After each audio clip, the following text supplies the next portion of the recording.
Todo comenzó en una mañana gris en Zúrich, donde la tranquilidad habitual de los pasillos de la sede de la entidad máxima del fútbol mundial fue súbitamente interrumpida. Lo que hasta entonces parecía ser solo otro ciclo de discusiones administrativas se convirtió rápidamente en un torbellino de tensión, acusaciones y revelaciones impactantes. Algo mucho mayor de lo esperado estaba a punto de emerger de las sombras. Tras bambalinas, documentos confidenciales, mensajes codificados y audios comprometedores comenzaron a circular entre las paredes del Comité de Integridad. Estos archivos no eran simples conjeturas o denuncias sin pruebas, eran piezas concretas de un rompecabezas que señalaba una trama con ramificaciones profundas y consecuencias que podrían transformar el rumbo del fútbol europeo. En el centro de la tormenta, un partido en específico se destacaba como el catalizador de todo, la semifinal entre Barcelona e Inter de Milán. El partido, disputado con la pasión y la intensidad que se espera de dos gigantes continentales, terminó con la eliminación del club catalán. El marcador en el campo, sin embargo, rápidamente se volvió secundario ante las sospechas que comenzaron a circular. Decisiones polémicas del árbitro polaco, Szymon Marciniak, llamaron la atención de aficionados y comentaristas, quienes señalaron errores garrafales de arbitraje como decisivos para el resultado. Durante días, las críticas se mantuvieron en el nivel de la especulación, pero todo cambió cuando surgieron filtraciones que no dejaban margen a dudas. Registros bancarios oscuros, conversaciones comprometedoras y evidencias de posible manipulación salieron a la luz como un terremoto de proporciones inéditas. Las autoridades deportivas ya no pudieron ignorar la gravedad de lo que tenían delante. La entidad que rige el fútbol global se vio obligada a actuar, bajo la presión de las federaciones nacionales, de los medios y de la opinión pública, se conformó una fuerza especial con urgencia. El enfoque inicial de la investigación recaía sobre el árbitro del partido y ciertos miembros de la directiva del Inter de Milán, que ahora eran sospechosos de formar parte de un esquema orquestado con el objetivo de manipular el resultado de la semifinal. Pero cuanto más se excavaba, más profundo parecía el pozo. Informes internos comenzaron a señalar una implicación aún mayor. Empresarios de peso, con vínculos directos en los bastidores del club italiano, fueron mencionados como piezas clave del supuesto esquema. Transacciones financieras no registradas, realizadas en paraísos fiscales, levantaron serias dudas sobre la integridad de la competición. La desconfianza, que ya era alta, explotó con la divulgación de estos nuevos elementos. Fue en ese escenario caótico que una figura inesperada emergió con protagonismo. Javier Tebas, presidente de la Liga Española, conocido por su estilo combativo y por nunca retroceder ante controversias, apareció en la sede de la entidad en Zúrich con una carpeta llena de documentos. Sin rodeos, presentó pruebas que, según él, confirmaban la existencia de una articulación para perjudicar deliberadamente al Barcelona. En su declaración formal, realizada ante el Comité de Integridad, Tebas no solo defendió el honor del club español, sino que también expuso datos impactantes sobre la influencia de intereses económicos en el curso del torneo europeo. Su discurso reverberó entre las paredes de la sala reservada y encontró eco entre los miembros del comité, quienes quedaron visiblemente impactados con el contenido presentado. La reunión se prolongó por horas, con cada documento siendo analizado cuidadosamente bajo estricto secreto. Lo que comenzó como una denuncia tomó proporciones de crisis institucional. El fútbol, pasión de multitudes, ahora se veía manchado por una red de corrupción que iba mucho más allá de los campos. Era un juego de bastidores, alimentado por cifras millonarias y relaciones nebulosas. Al final de ese día histórico, un veredicto emergió de los pasillos blindados de la entidad. Las acusaciones procedían, las pruebas eran irrefutables. La decisión, aunque drástica, fue considerada necesaria. El club italiano sería removido de la competición, impedido de participar en torneos continentales durante los próximos 5 años. Por su parte, el árbitro, hasta entonces visto como una de las promesas del arbitraje europeo, podría ver su carrera finalizada de manera precoz con la suspensión de su licencia. La decisión repercutió como un rayo entre los amantes del deporte. Por un lado, los hinchas del club catalán celebraban lo que llamaban justicia tardía. Por otro, los aficionados del Inter de Milán reaccionaban con rabia, inconformes con el castigo que desfiguraba el sueño europeo de su equipo. El debate se apoderó de las redes sociales, de los noticieros y de las mesas de bar. La Europa futbolística estaba en ebullición, pero en el centro de esa explosión emocional había una verdad incómoda. El fútbol, desde hace mucho tiempo, ya venía siendo controlado por fuerzas invisibles a los ojos de la mayoría. Empresarios con diversos intereses, agentes financieros, dirigentes influyentes, y ahora, todo eso estaba al descubierto. El velo de romanticismo que aún quedaba sobre el deporte comenzaba a desvanecerse. Lo que venía a continuación era incierto, pero algo estaba claro. La final de la Liga de Campeones, que antes sería solo otro gran partido, ahora tomaba contornos épicos. El Barcelona, reinstalado en la disputa por decisión del comité, enfrentaría al Paris Saint-Germain en una final cargada de simbolismos y expectativas. Más que un título, estaba en juego la tentativa de reconstruir la confianza en el fútbol. Y como si no bastara el torbellino de sentimientos alrededor de la decisión, el partido decisivo se realizaría en Estambul, ciudad símbolo de cruces culturales e históricos. El escenario ideal para un enfrentamiento que no sería solo sobre técnica o estrategia, sino sobre valores, redención y el futuro del propio deporte. Las horas siguientes a la decisión estuvieron marcadas por una serie de nuevas medidas. La UEFA anunció el envío de auditores independientes para supervisar todos los aspectos del partido final, desde la logística hasta el arbitraje. Ningún detalle sería dejado al azar. El árbitro del partido aún no había sido definido, y el proceso de elección se estaba realizando con total discreción y cautela. No se toleraría ningún riesgo. La seguridad también fue reforzada. Equipos de inteligencia de varios países fueron movilizados para garantizar que ningún elemento externo interfiriera en el desarrollo de la final. Estaban en juego no solo los intereses de dos clubes, sino la integridad de toda una industria que, en ese momento, estaba siendo juzgada por sus propios errores. Mientras tanto, tras bastidores del fútbol europeo, movimientos discretos pero significativos tenían lugar. Dirigentes de otras federaciones comenzaron a revisar procedimientos internos. Algunas ligas nacionales iniciaron auditorías propias. La sensación era que el escándalo había servido como una severa llamada de atención, una especie de punto de inflexión que ya no podría ser ignorado. En medio de ese huracán, los equipos que protagonizarían la final se preparaban en silencio. En el lado español, el Barcelona vivía un clima de esperanza contenida. Sabían que tenían ante sí una oportunidad de oro para restaurar el honor del club, sacudido por crisis anteriores. Por su parte, el PSG evitaba cualquier tipo de polémica. Sus representantes adoptaron un discurso técnico, centrado en la calidad del equipo y en la trayectoria impecable hasta ese momento. Mientras los preparativos para el enfrentamiento épico en Estambul avanzaban bajo fuerte vigilancia, el mundo del fútbol permanecía en estado de suspensión. Lo que alguna vez sería un espectáculo deportivo, ahora se transformaba en un campo simbólico donde se libraban batallas por la verdad, la justicia y el propio futuro de la modalidad. En medio de la escalada de expectativas, también crecía la presión. Ya no había margen para errores. En España, la movilización era total. El Barcelona, sorprendido por el giro que lo volvió a colocar en la disputa por el título, veía en la final no solo una oportunidad de gloria deportiva, sino una redención histórica. Jugadores, cuerpo técnico y directivos eran conscientes de que cargaban con el peso de algo más grande que un trofeo. Representaban el orgullo de una institución que luchaba contra la desconfianza y la desilusión acumuladas a lo largo de los últimos años. La ciudad de Barcelona, tomada por una mezcla de ansiedad y esperanza, latía con una energía rara.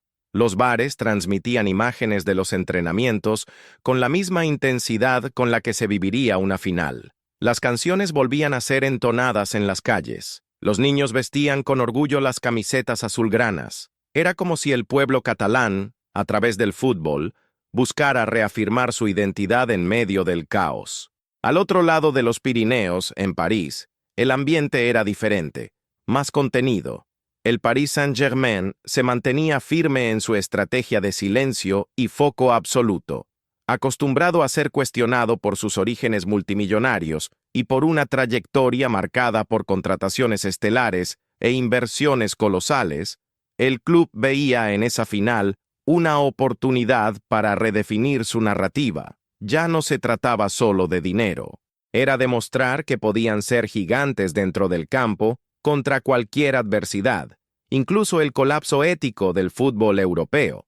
El equipo francés, liderado por un plantel de estrellas mundiales, entrenaba lejos de los focos, en una instalación blindada. El cuerpo técnico había impuesto un protocolo rígido de preparación, sin distracciones, sin entrevistas, sin exposición. El mensaje era claro: la victoria debía construirse con trabajo, no con palabras. Mientras tanto, la UEFA, presionada como nunca, continuaba ampliando sus esfuerzos para garantizar la legitimidad de la final. El Comité de Ética aprobó una serie de medidas emergenciales. Todos los involucrados en la organización del evento, desde los fiscales hasta el equipo arbitral, pasaron a ser monitoreados por auditores independientes. El proceso de elección del árbitro para la decisión se volvió uno de los más meticulosos en la historia de la competición. Nombres de árbitros comenzaron a circular en la prensa, pero no se confirmó ninguno. Algunos periódicos arriesgaron decir que sería un juez escandinavo, ajeno a las grandes ligas y sin historial de decisiones polémicas. Otros apuntaban a una elección aún más audaz, una árbitra mujer, símbolo de renovación y de un nuevo tiempo. Pero la decisión final permaneció en secreto absoluto. A medida que se acercaba la fecha, las redes sociales explotaban. Era imposible abrir cualquier plataforma digital sin toparse con teorías, análisis y predicciones. Influencers, exjugadores y comentaristas alimentaban a una audiencia global hambrienta de cada detalle. Para muchos, ese partido ya era el más importante del siglo, no por los protagonistas en el campo, sino por todo lo que estaba en juego fuera de él. En el epicentro de esta agitación, los dirigentes del fútbol europeo comenzaban a moverse. Se multiplicaban las reuniones secretas en sedes administrativas de varios países. La preocupación era clara. Si el caso del Inter y del árbitro polaco no era un episodio aislado, ¿cuántos otros partidos habrían sido manipulados? ¿Cuántas otras campañas habrían sido manchadas por esquemas similares? Varios clubes iniciaron auditorías internas. Directivos fueron apartados temporalmente. La presión popular exigía respuestas, y las federaciones sabían que ignorar la crisis podría costarles la legitimidad. Rumores indicaban que otros casos estaban por emerger y que más clubes podrían ser investigados. El fútbol europeo se encontraba ante una encrucijada. Pero en Estambul, la ciudad elegida para albergar la final, el ambiente era de solemnidad. Las autoridades turcas trataron el evento como un acontecimiento de Estado. Se elaboraron planes de seguridad en conjunto con agencias internacionales. Las fuerzas de seguridad se distribuían por cada rincón de la ciudad. Aeropuertos, hoteles, centros de prensa, todo bajo vigilancia máxima. La orden era clara, nada podía salir mal. Y entonces, finalmente, llegó el día. La ciudad amaneció en silencio, como si contuviera la respiración ante lo que estaba por venir. El cielo nublado parecía reflejar la gravedad del momento. A medida que los aficionados comenzaron a tomar las calles, el Estadio Olímpico de Estambul se transformaba en una arena de emociones. No era solo un campo de fútbol, era un tribunal. Y cada jugador, cada entrenador, cada directivo presente allí lo sabía. Las delegaciones de los dos clubes llegaron escoltadas, acompañadas por periodistas, peritos y observadores. Dentro del estadio, periodistas de todo el mundo ocupaban sus posiciones. El aire parecía pesado. Había expectativa, pero también miedo. Miedo a que algo saliera mal. Miedo a que una nueva polémica tirara por tierra los esfuerzos de reconstrucción. Y cuando los equipos entraron al campo, lado a lado, el mundo entero observaba. Más de 2.000 millones de espectadores. Una audiencia histórica. Pero a diferencia de otras finales, aquella no comenzaba con euforia. Comenzaba con un silencio casi reverente. Un reconocimiento colectivo de que ese juego cargaba con el peso de una era. Los primeros minutos fueron disputados, tensos, nerviosos. Era como si nadie quisiera cometer el primer error. Ambos equipos mostraban respeto mutuo, pero también miedo, no solo del adversario, sino del momento. El árbitro, cuya identidad fue revelada solo horas antes del partido, dirigía el juego con absoluta sobriedad. Cada decisión se tomaba con claridad, cada marcación acompañada de explicaciones verbales. No había lugar para dudas. En las gradas, las hinchadas vibraban, pero de forma contenida. Sabían que cualquier explosión emocional podía interpretarse como una falta de respeto ante lo que estaba en juego. Era una atmósfera cargada de responsabilidad. Jugadores, técnicos, aficionados, todos conscientes de que participaban en algo más grande que un simple partido. Y así, entre ataques contenidos, defensas sólidas y una tensión casi sofocante, terminó el primer tiempo. El marcador permanecía en 0, pero a nadie parecía importarle. El verdadero marcador era simbólico. Lo que allí se contaba era el intento de salvar el fútbol. Cuando comenzó el segundo tiempo, el ritmo del partido se mantuvo intenso, aunque cargado de una tensión casi palpable. Cada pase, cada jugada, parecía cargada de un significado mucho más allá del fútbol. Era como si jugadores, técnicos y aficionados fueran conscientes de que, a cada segundo, no solo disputaban una copa, sino la propia credibilidad del deporte.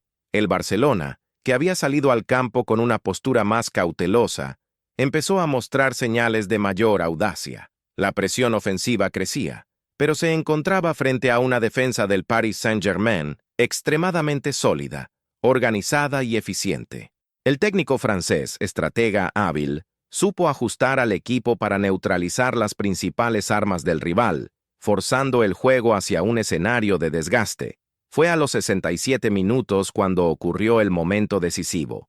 Tras una jugada trabajada con paciencia, el mediocampista catalán encontró un espacio entre los defensas y lanzó un disparo colocado, casi sin ángulo. El balón desvió en la defensa y terminó en el fondo de las redes del PSG.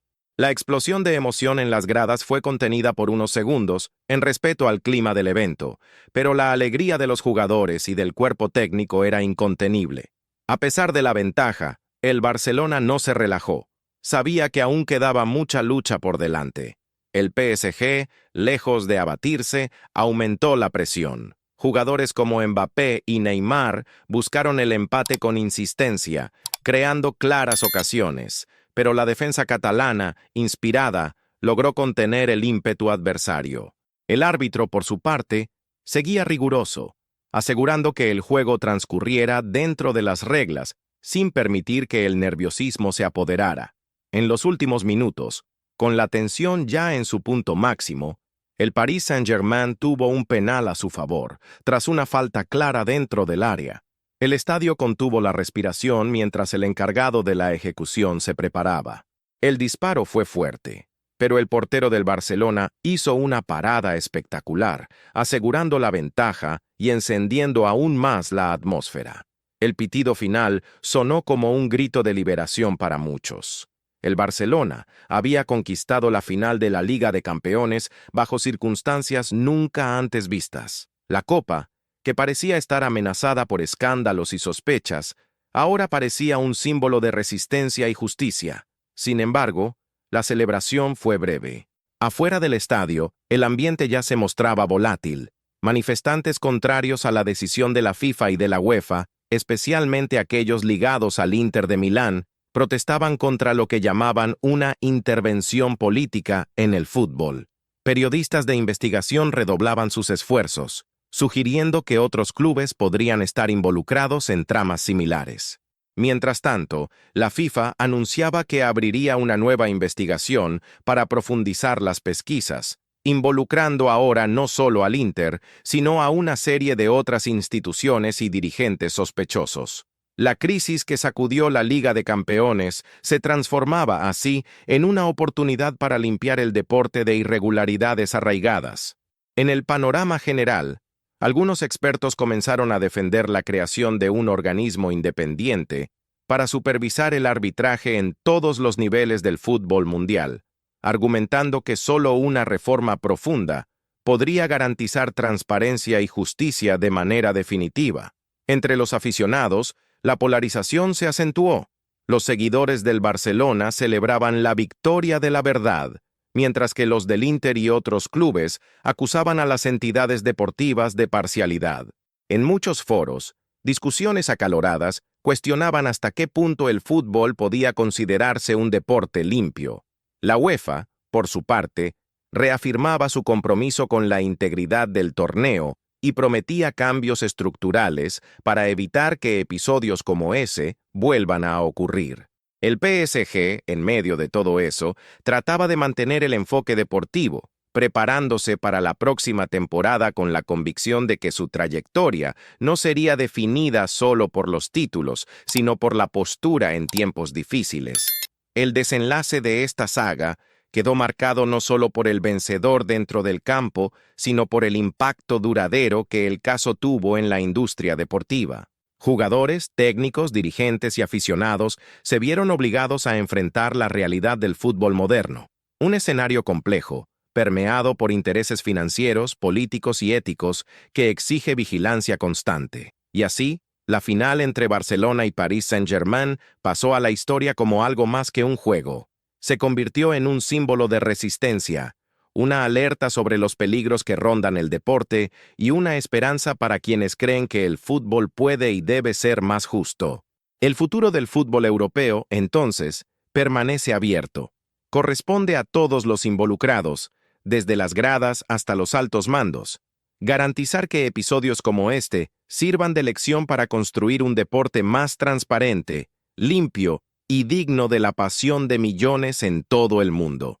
Y así concluimos esta historia que sacudió el fútbol europeo y nos hace reflexionar sobre los desafíos y las batallas que suceden mucho más allá de las cuatro líneas. Si te gustó este contenido y quieres seguir acompañando narrativas intensas, historias reales que parecen sacadas de una película, no olvides dejar tu like y suscribirte al canal.